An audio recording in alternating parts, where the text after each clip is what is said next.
भारतीय संविधानाचे निर्माते विश्वरत्न परमपूज्य डॉक्टर बाबासाहेब आंबेडकर, बहुजनांचे राजे छत्रपती शिवराय, क्रांतीसूर्य महात्मा ज्योतिबा फुले, क्रांतीज्योती सावित्रीबाई फुले या महामानवास सर्वप्रथम विनम्र अभिवादन। आजच्या कार्यक्रमाचे अध्यक्ष सन्माननीय वामन मेश्राम साहेब, 95 वर्षाच्या चिरतरुण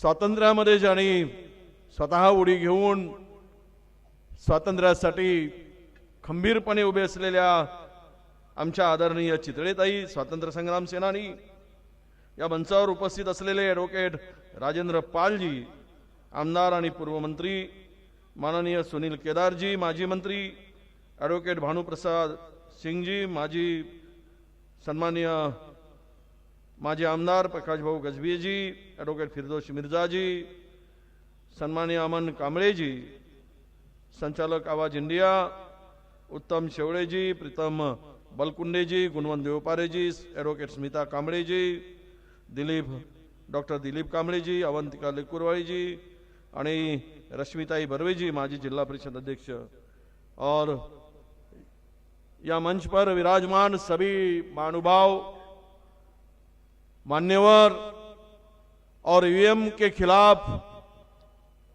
एकजुट होने के लिए आए मेरे सभी भाइयों बहनों और मेरे युवा साथियों, तथागत भगवान गौतम बुद्ध कहते हैं कि ना मैं आस्तिक हूं ना मैं नास्तिक हूं, मैं तो वास्तविक हूं। यही लेकर आपको चलना पड़ेगा। अगर आप नास्तिक बनो तो भाई कुछ नहीं होगा, ना आस्तिक बनो तो कुछ नहीं होगा।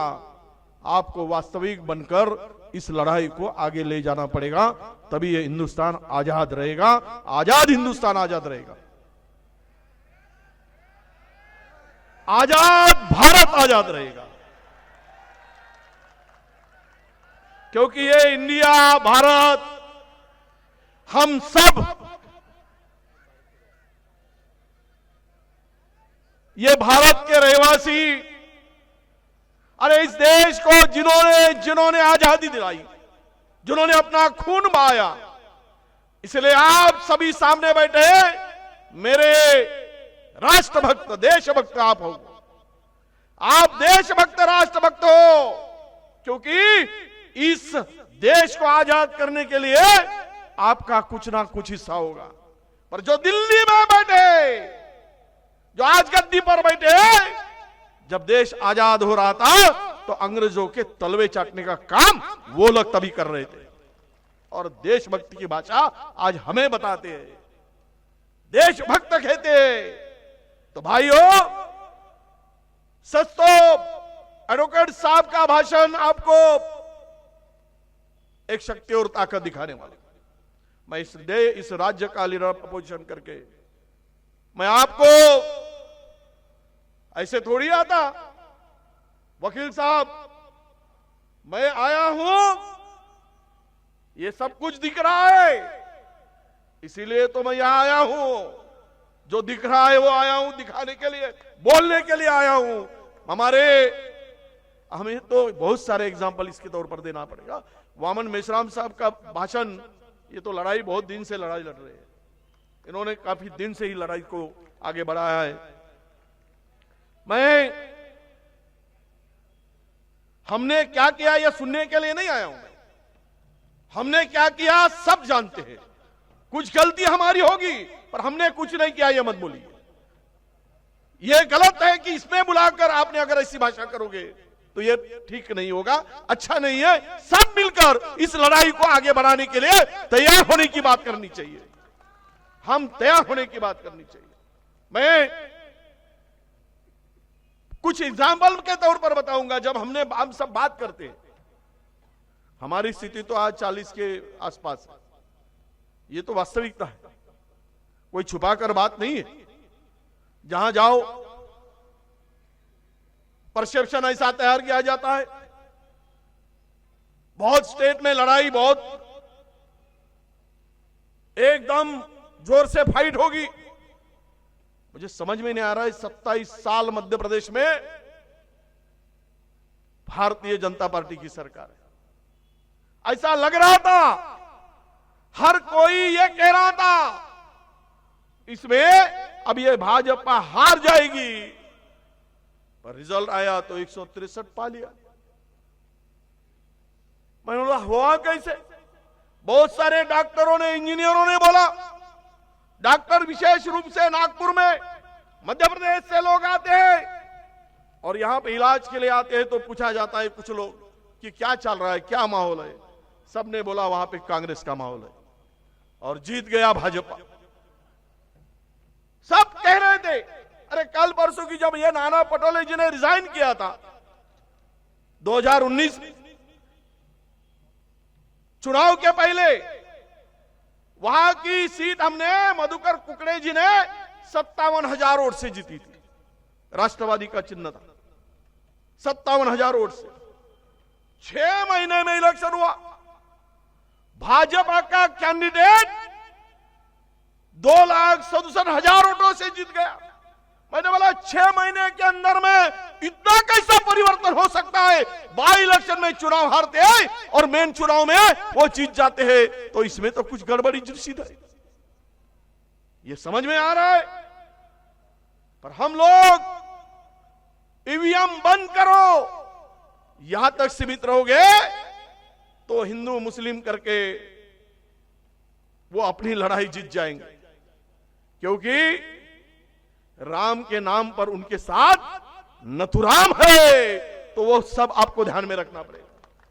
नाम तो राम का सामने लेते हैं, पर आप अगर दम है 400 की बात करते हो, अरे दूध का दूध पानी का पानी हो जाएगा। एक बार ईवीएम हटाकर चुनाव तो लड़ो, कितनी तुम्हारी लोकप्रियता है वो दिख पड़ेगी। 40 के नीचे नहीं आओगे तो पता चल जाएगा। मैं ये समर्थन के लिए आया हूं, मैं छोटा आदमी हुआ, ये तो सच है। मैं आवाज पहुंचाऊंगा मेरे नेताओं के सामने, मेरे अध्यक्ष के सामने पहुंचाऊंगा, मैं उनके साथ में बात करूंगा। मैं अगर मेरे में कुछ ईमानदारी नहीं होती, इसके खिलाफ में आवाज उठाने की बात नहीं होती, तो विजय वडेट्टीवार लीडर ऑफ अपोजिशन यहां के नहीं बैठ सकता था। आपके लिए समर्थन देने के लिए मैं आया हूं। आप ये थोड़ा सा हमें सुन लीजिए, वो एग्जाम्पल के तौर पर बताएं। मेरे ही गांव में गढ़चिरौली में चुनाव हुआ, नगर परिषद में कैंडिडेट चिल्ला रहा है, उसका वोट ही उसको नहीं मिला था। बोले मेरा तो ठीक है, मेरे बीबी नहीं दे सकती, मेरा बच्चा भी नहीं देगा, पर साला मैंने वोट डाला वो कहां गया? और जब भी होता है गड़बड़ी तो पहले कमल ही निकलता है। गड़बड़ी में देखो, जब भी होता है तो कमल का ही सामने नाम आता है। इतनी लोकप्रिय हो गई कमलाबाई, मुझे समझ में ना आ रहा है कि आगे देखिए, आज तुम हम सब लोग बाबा साहब के संविधान का कवच है, इसीलिए जिंदा है। अगर यह कवच टूट जाएगा तो तुम्हें और हमें गुलाम होकर जीना पड़ेगा। संविधान बचाना और संविधान को तोड़ने का काम भी चल रहा है। इलेक्शन आयुक्त अभी आने वाले दिनों में वो तो उनके जेब का रखा हुआ गुलाम दिखेगा, क्योंकि वो चुनाव, उसका selection CJI, leader of opposition और प्राइम मिनिस्टर तीनों मिलकर चुनाव, उसका चुनाव होता था। अब सीजेआई को हटाया गया, एक मिनिस्टर को लाया गया। अब leader of opposition 1 versus 2, prime minister और उनका मिनिस्टर, तो क्या ईमानदार आदमी बैठेगा वहां पे? वो सच्चा आदमी बैठेगा? ये तो कठपुतली बनाकर बिठा दिया है, इनके हाथ में डोर दे दी है, थाम ली गई है, वो नचाता है वैसे नचाते हैं। अब सब कुछ चल रहा है। अरे हम कहते हम डरने वाले नहीं। एक बार हम भी बहुजन समाज के लोग हैं, आपको बताता हूं, मंच पर बैठे वालों को, पर बहुजन समाज अगर ताकत से खड़ा हो जाए तो किसकी क्या औकात है कि ये इनको ईवीएम के बगैर चुनाव खड़ा करने की। पर हम हो नहीं रहे। हमको उसके लिए तैयार होने की आवश्यकता है। केवल विधानसभा में हम आवाज उठाएंगे, जरूर उठाएंगे। आपने देखा पूरे देश में क्या चल रहा है। विधानसभा में आवाज उठाकर यह सवाल खड़ा होने वाला है, जिस देश का किसान खुद के लड़ाई के लिए रास्ते पर उतरता है तो तानाशाह डर जाता है और रास्ते में खिले पहुंचा देता है, तो डर का कितना माहौल होगा यह पता चलेगा आपको। डरा हुआ है, तानाशाह की पद्धति से काम चल रहा है। एक बार आप कहते हैं ना, सब अभी लोग हमसे भी कुछ जाना चालू कर दिया है, कल परसों चले गए, अब क्या करे। जिसका पास में माल वो बोलता है कर लो अपने आगे गाल, यह स्थिति है। पर एक बार मैं ये भी कहूंगा, अरे भाजपाइयों तुम्हारे में दम है तो एक बार वो ईडी और सीबीआई को बाजू कर दो, फिर देखो तुम्हारे में कितनी औकात और कितनी हिम्मत है। यह भी होना चाहिए। कोई इच्छा से भी नहीं जाता जी, अभी क्या करे। ये तो सच है। अगर कोई ईमानदार है, लड़ता है, तो उसको भी डाला जाता है ना। तुम्हारा आप पार्टी का केजरीवाल जी नहीं, उसके पहले के मनोज सिसोदिया जी डाल दिया ना। शिबू सोरेन चिल्ला कर कह रहा है मेरी जमीन नहीं है। हेमंत जी सोरेन फिर भी डाल दिया ना। जो चिल्लाएगा उसको ईडी।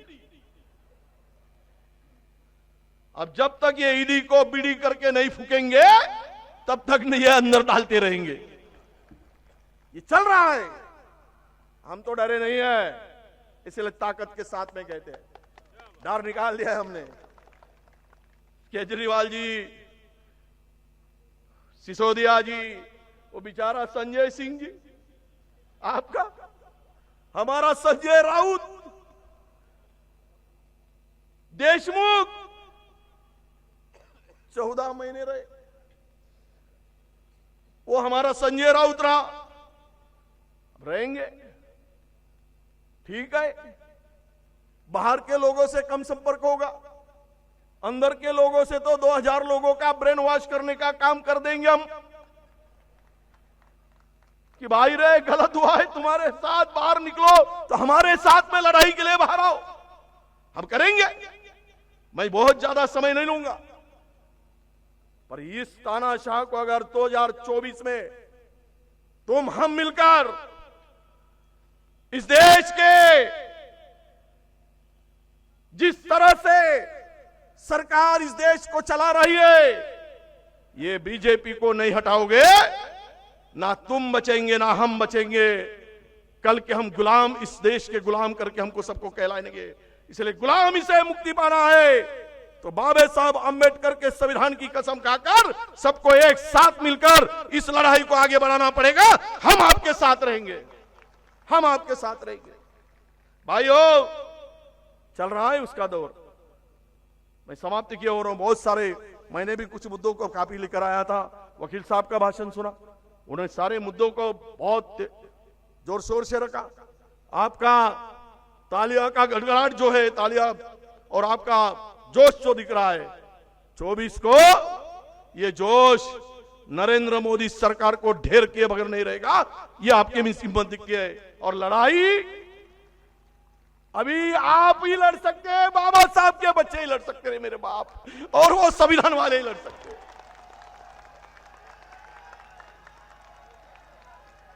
मैं ईमानदारी से कहूंगा, मैं छुप के और झुप के बात नहीं करता।